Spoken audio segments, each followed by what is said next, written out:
Taking us on next is Dr. Gauri Murthy. And again, she's a senior consultant and heads the glaucoma in Prabha Eye Clinic. And again, a person with such practical thinking that she literally would feed the contents into our mouth and brain. And she's going to talk to us about a very important topic, management of bleb dysesthesia, a video presentation, and which should open up discussions. On to you, Dr. Gauri. Thank you so much, Dr. Chitra. I thank the AIOS ARC for this opportunity. So what is dysesthesia?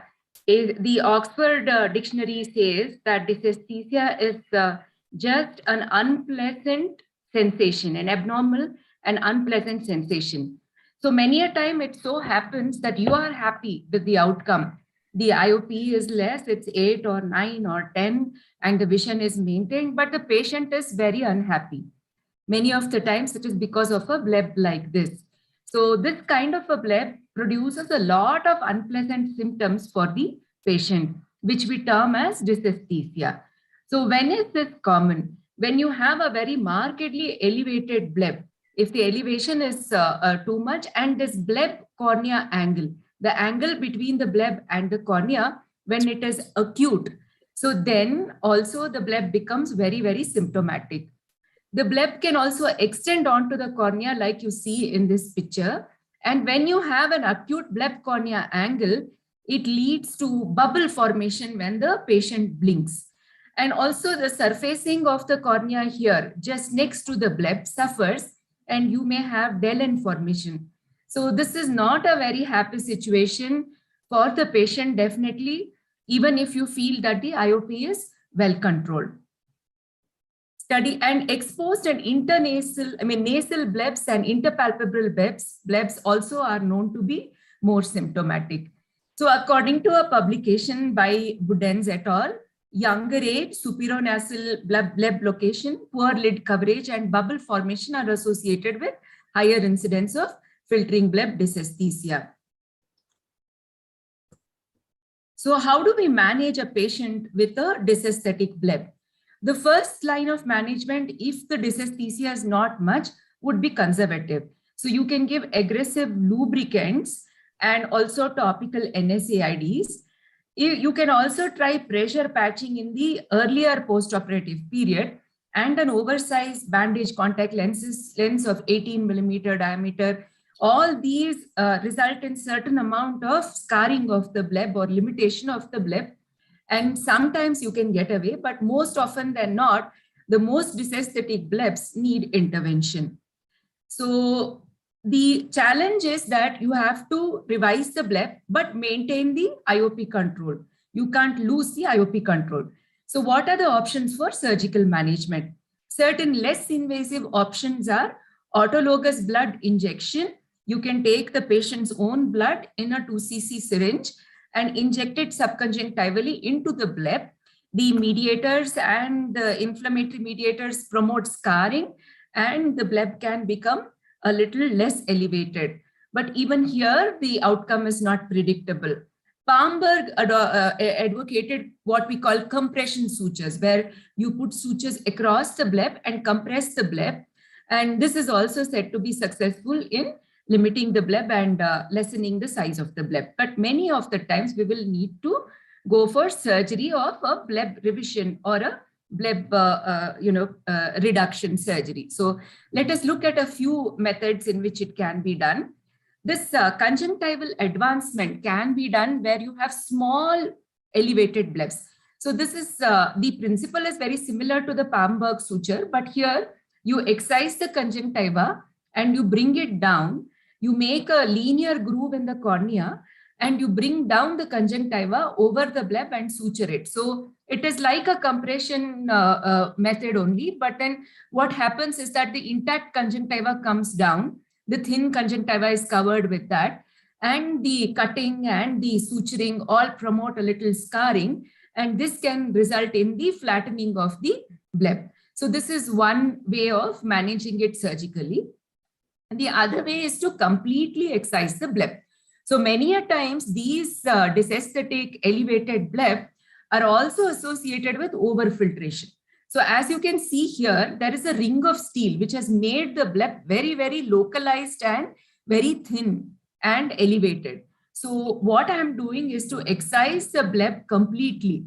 So once I excise the bleb, I see that there is a area which has melted in the sclera, and this has to be addressed. If you don't address this, again, you will have a problem if you just advance or you do a conjunctival graft. So what I'm doing is to rotate a flap of sclera. I'm taking a partial thickness scleral flap from the nasal side. I'm rotating it onto the thin area, and then I am suturing it so that this sclera acts as a flap would do. So it allows the filtration to become more guarded. So the melting of the sclera had made this almost like a full thickness procedure. So you can see that I am placing the sutures away from the flap. I'm taking a X sort of a suture which compresses that area and decreases the filtration to a certain extent. Once this is done, if we can bring down the conjunctiva onto the limbus, we can pull the conjunctiva down and then we can suture. So this also results in a lesser symptomatic bleb. So the next method, which I will show you, is a procedure where we have used conjunctival autograft. So here you can see the bleb is dissected into the cornea. So in such cases where there is extreme dissection of the bleb into the cornea, you need to use a tunneling blade, a crescent blade, and then go into the plane between the bleb and the cornea. It comes off very easily, and you can excise that portion. If it is just a corneal dissection, you can even excise this and the bleb may not leak at all. Here I have excised the complete bleb, and I've taken conjunctiva from the inferior fornix, and then I'm suturing it in a postage stamp manner to the area where the previous dysesthetic bleb was. So once I have sutured it meticulously, I also cover the defect inferiorly, and this also results in quite satisfactory outcomes. So you need to choose different techniques based on the particular patient, and you can see that you can have outcomes which are very satisfactory. So you can see this particular patient who had a very dysesthetic bleb, he ended up having a quite posterior and diffuse bleb.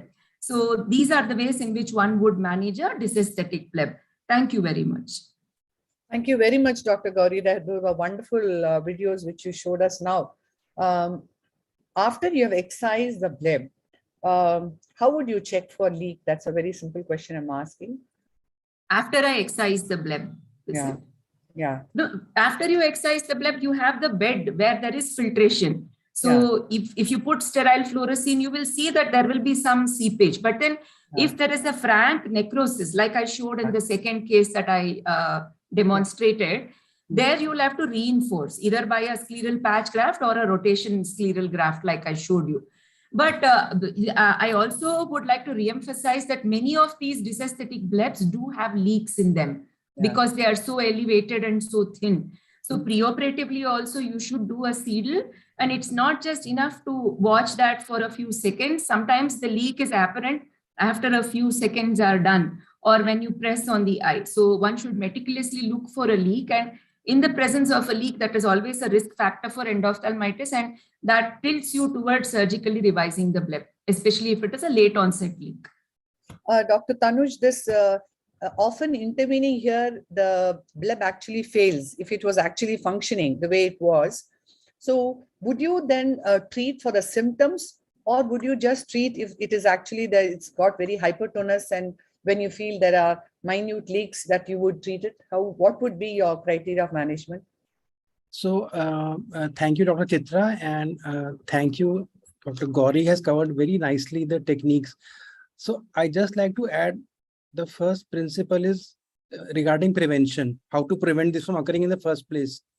So I think the key is to use diffuse area of mitomycin C posteriorly and not just put 1 or 2 swabs of mitomycin C at 12 o'clock. That is what leads to localized bleb.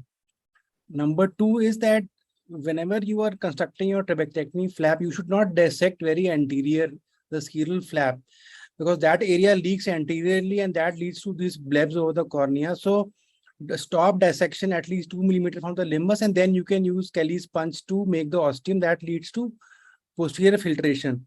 Now, once you get bleb dysesthesia, majority of the patients you can manage with conservative therapy, like use some gel eye drops and massage, and patient may be comfortable.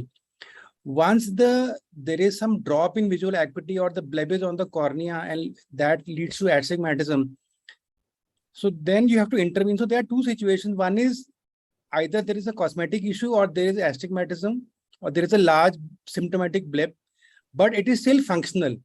In that situation, best technique is to either use compression sutures. Either you can use vertical or vertical plus horizontal compression sutures, and that will decrease the height of the bleb, induce fibrosis, and patient may be comfortable.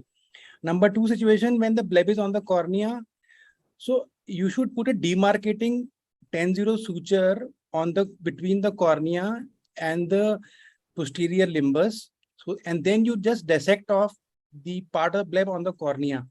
That way you do not injure the draining bleb, and you can get away just by this simple excision. Now, second scenario is when you have overhanging bleb dysesthesia with some abnormal function like hypotony. Once you have hypotony, then you have to take care of the conjunctival epithelial barrier that has to be reinforced, and Dr. Gauri very nicely showed you have to do conjunctival advancement with overlay. In that situation, 99% that will work. If there is a scleral necrosis, you should image preoperatively ASOCT or UBM and check your scleral necrosis and plan for a scleral patch graft or a Momonese repair. And that is very rarely. Most of the cases you can do with conjunctival advancement. One last tip: if the bleb height is very high, before doing the compression, you can do posterior needling to decrease the height of the bleb and have the aqueous go posteriorly.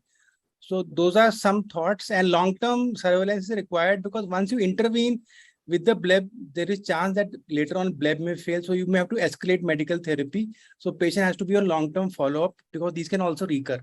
Thank you. Thank you very much. Dr. Harsh, you have something to add? Yeah, Chitra, so thank you for having me here. And yes, wonderful videos, as usual by Gauri. One important thing is that whenever doing a conjunctival advancement, because this is for the routine ophthalmologist, because it's not a difficult thing at all. So we can all excise and bring it forward. The very important thing is that once you're bringing it forward, it should lie there, just lie there. If you're tying it, I've seen it n number of times.